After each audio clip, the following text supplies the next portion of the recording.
Shalom, renungan kita pagi ini kita beri judul tentang tanggung jawab. Dasar ayat pembacaan firman Tuhan yang kita ambil dari Matius pasal 25 ayat 28 tentang perumpamaan talenta.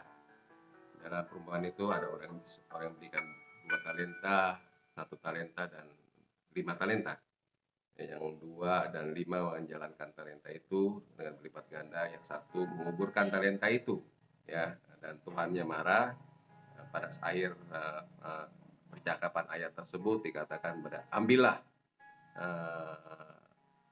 talenta-talenta yang tidak dikembangkan itu dan berikan kepada yang mempunyainya.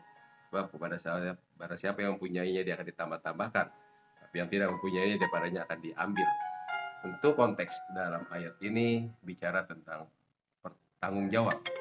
Seorang yang diberikan tanggung jawab oleh Tuhannya. Ya, jadi dikatakan kepercayaan selalu diberikan kepada orang yang bertanggung jawab. Ya, konteksnya di sana.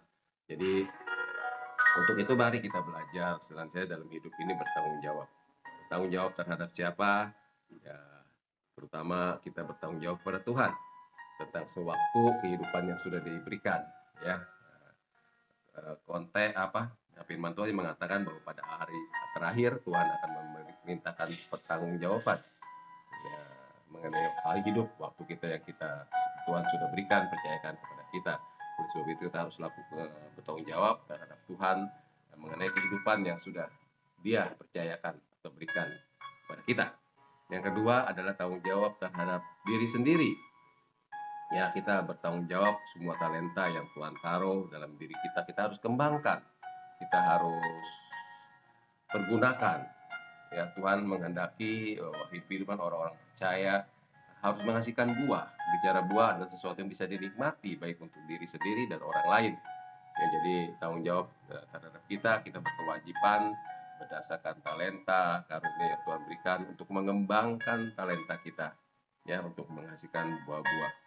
Kita juga harus berani bertanggung jawab tentang segala hal yang terjadi dalam kehidupan kita dengan cara-cara yang baik dan benar, ya. Jadi jangan lari dari tanggung jawab, tapi kita harus menyelesaikan, memegang tanggung jawab untuk kita bisa dipercaya lebih lagi. Yang ketiga adalah tanggung jawab terhadap orang lain. Kita adalah makhluk sosial yang tidak bisa hidup sendiri. Semua yang kita peroleh, kita punya baju, kita bisa makan, kita bisa punya multimedia, kita bisa punya handphone dan lain sebagainya, itu adalah hasil dari karya orang lain yang kita tinggal nikmati saja.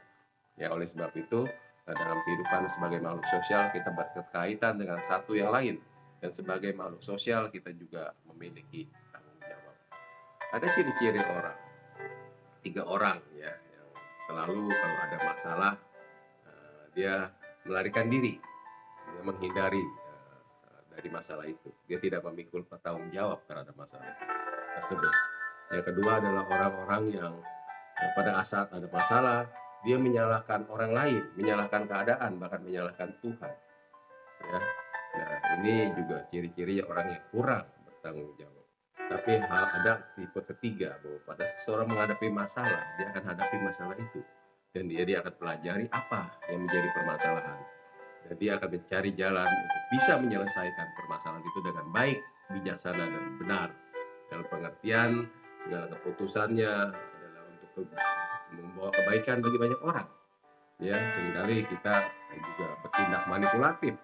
Kita menteror orang, kita marah-marah, dan kita dengan cara tidak jelas menghadapi setiap permasalahan, sehingga permasalahan itu menjadi solusi, tapi justru menjadi orang semakin bingung, menjadi orang semakin banyak yang terluka. Ya, jadi ciri-ciri khas orang bertanggung jawab adalah sifat-sifat orang yang dewasa. Ya, dia telah meninggalkan sifat kekanak-kanakannya. Kita tahu bahwa sifat kekanak-kanakan itu selalu membawa masalah dan menyusahkan orang lain. Oleh sebab itu, pikulah belajarlah kita memikul tanggung jawab baik terhadap Tuhan, terhadap diri sendiri, juga terhadap orang lain dan lingkungan dimanapun kita berada. Karena takdir kita, destiny kita yang Tuhan mau adalah kita menjadi saksi, menjadi garam dan terang dunia. Tuhan Yesus Kristus memberkati. Amin.